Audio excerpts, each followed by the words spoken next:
Assalamualaikum warahmatullahi wabarakatuh. Ketemu lagi dengan saya Sarita Pertiwi dengan narasumber kita Bapak Joko Sutarto dalam acara ngeteh ngebahas tentang hukum.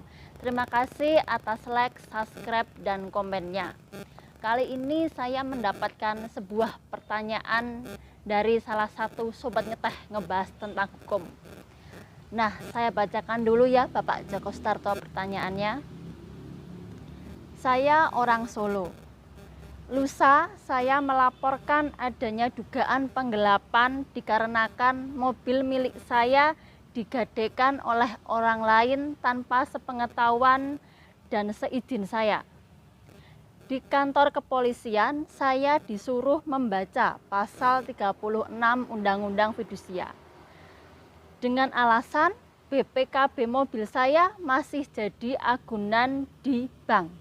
Padahal mobil saya bukan mobil leasing, Bapak Joko. Mohon dijelaskan apakah kasus saya ini benar diterapkan pasal 36 Undang-Undang Fidusia. Kepada narasumber kita, Bapak Joko Sutarto, mohon untuk dijelaskan. Baik Mbak Citra, kita ketemu lagi dalam acara ngeteh, ngebahas tentang hukum. Yang mana kebetulan kami sama-sama ada banyak kegiatan. Mbak Citra mengadvokasi beberapa perkara, sementara saya sendiri pun juga ada beberapa perkara, baik itu pidana, perdata, tipikor.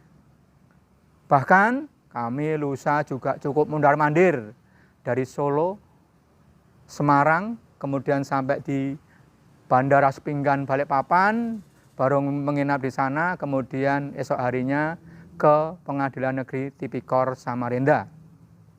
Alhamdulillah pada hari Jumat tanggal 17 Juni 2022 perkara yang kami tangani sudah ada putusan.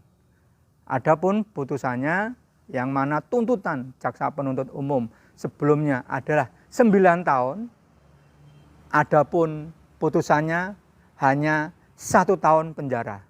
Demikian juga dengan denda, yang mana tuntutan jaksa penuntut umum adalah 500 juta, tetapi majelis hakim memutus untuk dendanya hanya 50 juta rupiah.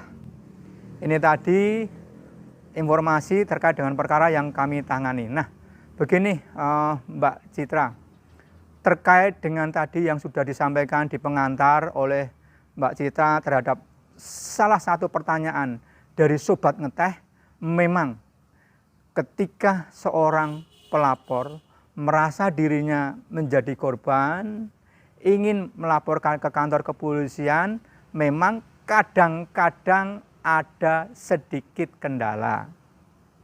Kendalanya banyak hal, misalkan ada penyidik yang sudah memberikan kesimpulan terlalu dini atau premature conclusion bahwa perkara ini misalnya perkara perdata misalkan, atau ada petugas yang melayani memberikan informasi terkait dengan perkara yang ditanganinya seharusnya memakai KUHP namun harus memakai dengan tindak pidana khusus, misalnya undang-undang hak tanggungan ataupun undang-undang yang lainnya. Namun, tadi yang sudah kami sampaikan kendala-kendala sedikit-sedikit, itu hanya sedikit dari sebagian banyak prestasi Kepolisian Republik Indonesia. Sebagaimana kita lihat, banyak yang sudah diungkap oleh kepolisian. Misalkan kasus binomo, quotex, pinjol, dan yang lainnya. Untuk itu memang seperti kita ketahui bahwa anggota kepolisian itu memang terdiri dari anggota yang hebat, bermartabat, dan profesional. Itu. Nah, sekarang Mbak Citra, sebelum kita masuk di pokok perkara seperti biasanya, kita ingin jelaskan dulu penggelapan sebagaimana yang dilaporkan ataupun terkait dengan Undang-Undang Hak Tanggungan sebagaimana jawaban dari pihak penyidik yang menerima laporan atau aduan sebagaimana tadi sudah disampaikan oleh Sobat Ngeteh yang sudah dibacakan oleh host kita, yaitu Mbak Sari Citra Pertiwi. Nah, penggelapan dalam KUHP diatur dalam 2 pasal. Pasal mana saja? Yaitu pasal 372 KUHP dan pasal 374 KUHP yang sering kita kenal dengan penggelapan dalam jabatan. Bagaimana pasal 372 KUHP? Isinya sebagai berikut. Barang siapa dengan sengaja memiliki dengan melawan hak suatu benda yang sama sekali atau sebagian masuk kepunyaan orang lain dan benda itu ada dalam tangannya bukan karena kejahatan, dihukum karena penggelapan dengan hukuman penjara selama-lamanya 4 tahun atau denda sebanyak Rp900. Contohnya bagaimana? Penggelapan dalam pasal 372 KUHP ini kita bisa baca di Harian Republika 29 Agustus 2021 yang mana judulnya berbunyi Polisi Tangkap Pelaku Penggelapan Motor. Modus pinjam teman. Nah, dalam berita tersebut disebutkan bahwa peristiwa yang dilakukan oleh tersangka pada saat itu dengan modus yaitu meminjam sepeda motor milik korban dengan alasan untuk menjemput pacarnya. Namun sudah ditunggu lama, tersangka tidak juga mengembalikan sepeda motornya. Itu tadi contoh pasal 372 KUHP. Kemudian bagaimana isi dari pasal 374 KUHP? Bunyinya sebagai berikut. Penggelapan yang dilakukan oleh orang yang penguasaannya terhadap barang disebabkan karena ada hubungan kerja atau karena pencarian atau karena mendapat upah untuk itu diancam dengan pidana penjara paling lama 5 tahun. Contohnya bagaimana? Tadi untuk pasal 372 KUHP sudah kita berikan contoh. Sekarang kita memberikan contoh pasal 374 KUHP. Misalnya sebagai berikut. Si Fulan ini bekerja di salah satu koperasi antah berantah. Si Fulan bertugas sebagai kolektor atau penagih ke nasabah.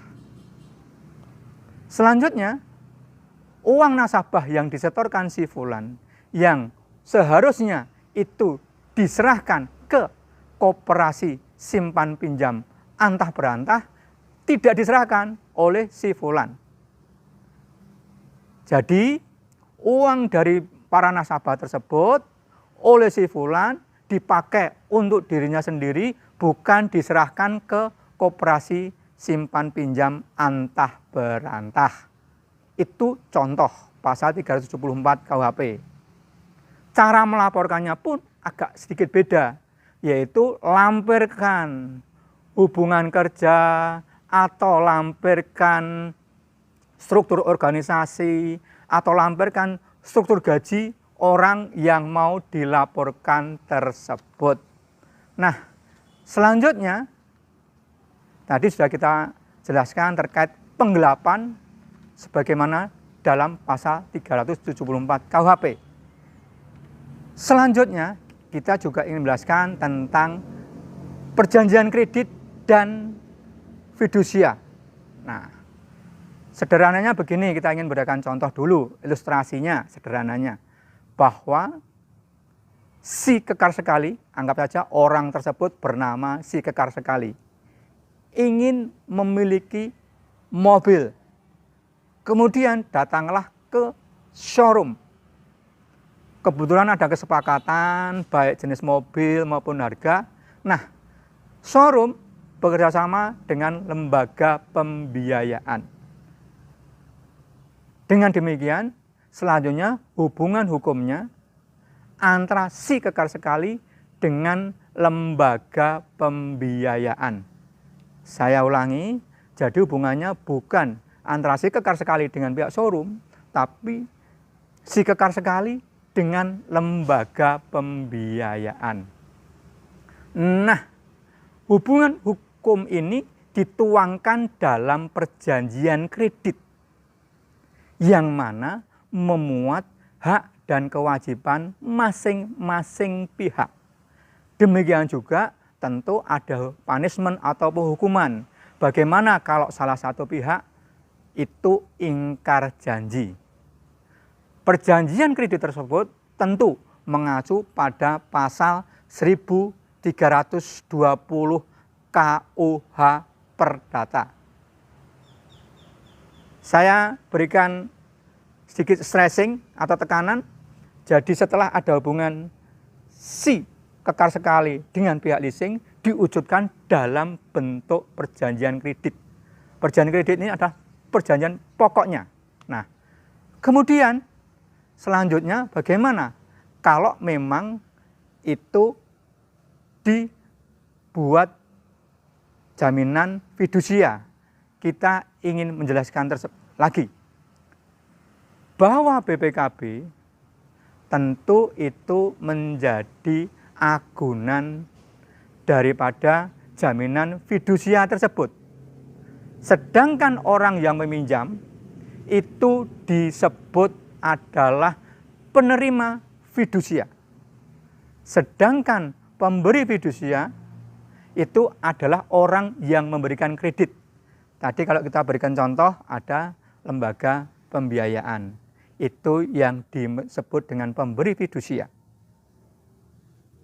Jaminan fidusia sebagaimana yang dimaksud dalam Undang-Undang Nomor 4 Tahun 1996 tentang hak tanggungan yang tetap dalam penguasaan pemberi fidusia sebagai agunan pelunasan utang tertentu dan memberikan kedudukan yang diutamakan terhadap kreditur lainnya. Jaminan fidusia dapat dilakukan serta ditetapkan dalam sebuah akta jaminan fidusia yang dibuat oleh siapa? Yang membuat adalah pihak notaris, Mbak Citra. Kemudian setelah dibuat oleh notaris, kemudian didaftarkan ke Kemenkumham Republik Indonesia melalui kantor pendaftaran fidusia di tempat kedudukan pemberi fidusia. Yang kemudian terbit sertifikat jaminan fidusia. Dengan adanya sertifikat fidusia ini juga dapat dijadikan suatu perlindungan untuk kedua belah pihak, baik sebagai peminjam ataupun sebagai pemberi pinjaman, sama-sama tidak ada yang dirugikan. Nah, saya lanjutkan. Disebutkan dalam pasal 4 Undang-Undang Nomor 42 Tahun 1999 tentang jaminan fidusia merupakan perjanjian ikutan dari suatu perjanjian pokok yang menimbulkan kewajiban bagi para pihak untuk memenuhi suatu prestasi. Saya ulangi, perjanjian ikutan. Perjanjian pokoknya di mana? Di perjanjian kredit tadi. Jadi terkait dengan akta jaminan fidusia itu hanya perjanjian ikutan atau dalam bahasanya hanya sebagai perjanjian aksesoris. Terima kasih Bapak Joko Sutarto atas penjelasan awalnya. Selanjutnya mohon dibahas lagi sikap penyidik tersebut meminta pelapor membaca pasal 36 Undang-Undang Fidusia dan menerapkan pasal tersebut dengan alasan BPKB mobil pelapor masih jadi agunan di bank.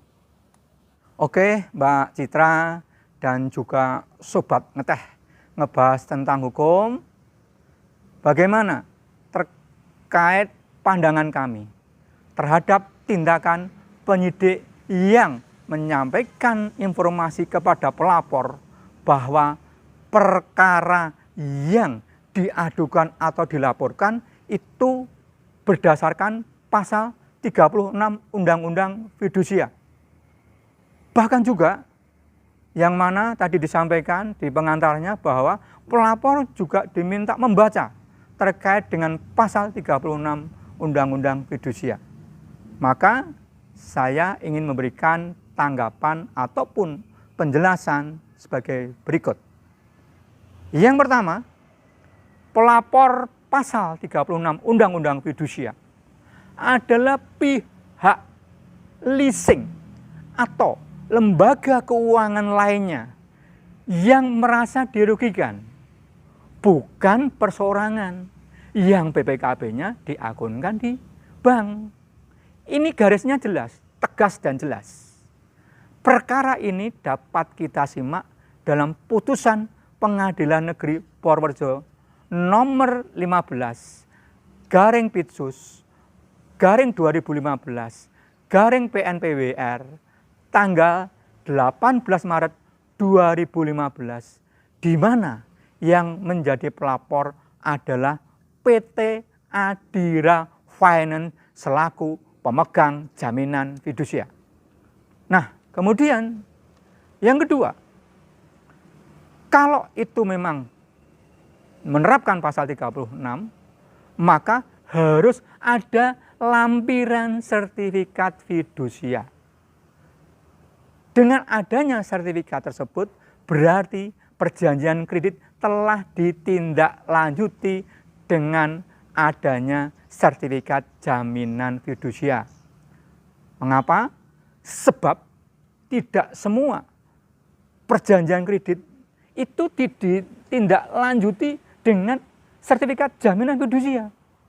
Ingat-ingat, itu hanya perjanjian aksesoris terkait dengan adanya sertifikat jaminan fidusia.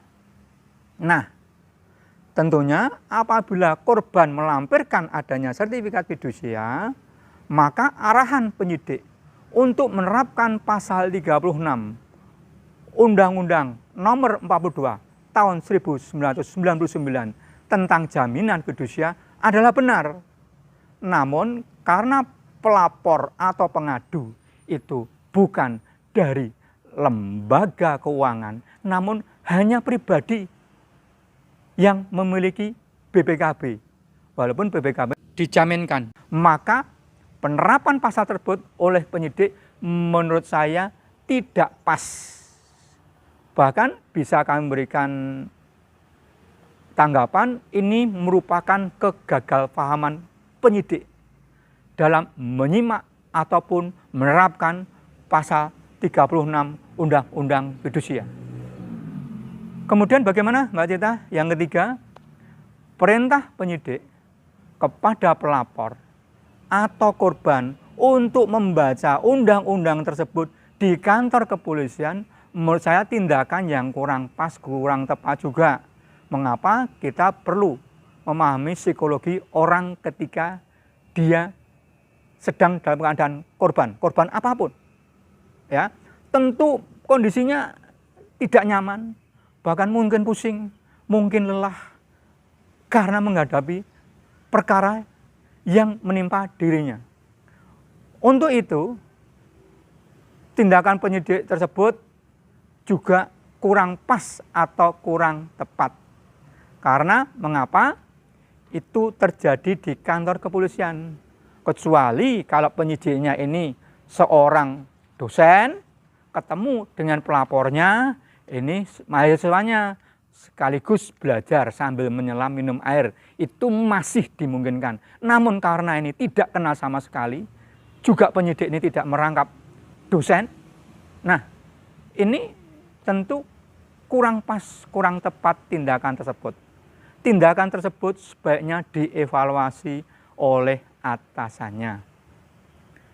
Nah, dalam acara ngeteh kali ini, kami juga ingin menyampaikan kepada semua orang yang merasa dirugikan, maka laporkanlah ke kepolisian.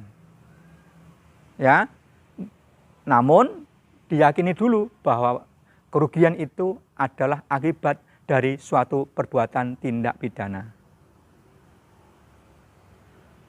Mengapa kita harus melapor ke kepolisian apabila kita merasa dirugikan? Karena lembaga kepolisian itu lembaga yang diberikan kewenangan untuk menerima laporan dari masyarakat, kemudian melakukan penangkapan, penahanan, penyitaan, penggeledahan.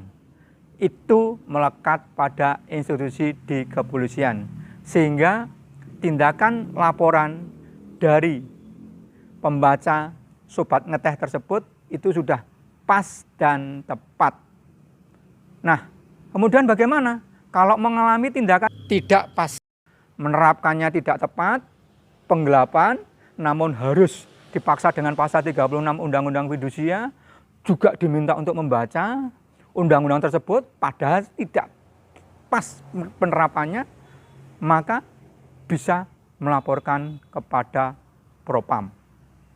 Kalau laporan itu ada di Polres, bisa melaporkan ke Propam Polres atau ke Polda ataupun bahkan ke Mabes Polri.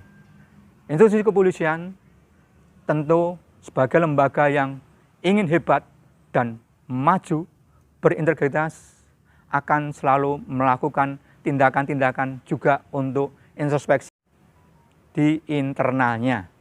Terima kasih.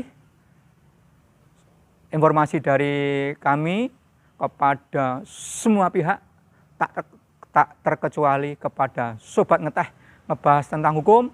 Semoga apa yang kami sampaikan ini bermanfaat bagi kalian semua. Terima kasih. Demikian tadi kupas tuntas bersama Bapak Djoko Soetarto. Semoga apa yang kami sajikan dapat bermanfaat untuk kita semua, khususnya Sobat Ngeteh ngebahas tentang hukum. Sebelum kami tutup acara untuk ngeteh hari ini, saya ingin memberikan sebuah kalimat sebagai berikut. Memilih dan memilah aturan hukum adalah salah satu tugas aparat penegak hukum. Ketika tidak dilakukannya berpotensi mencederai masyarakat. Terima kasih, sampai bertemu dalam acara ngeteh ngebahas tentang hukum berikutnya. Wassalamualaikum warahmatullahi wabarakatuh.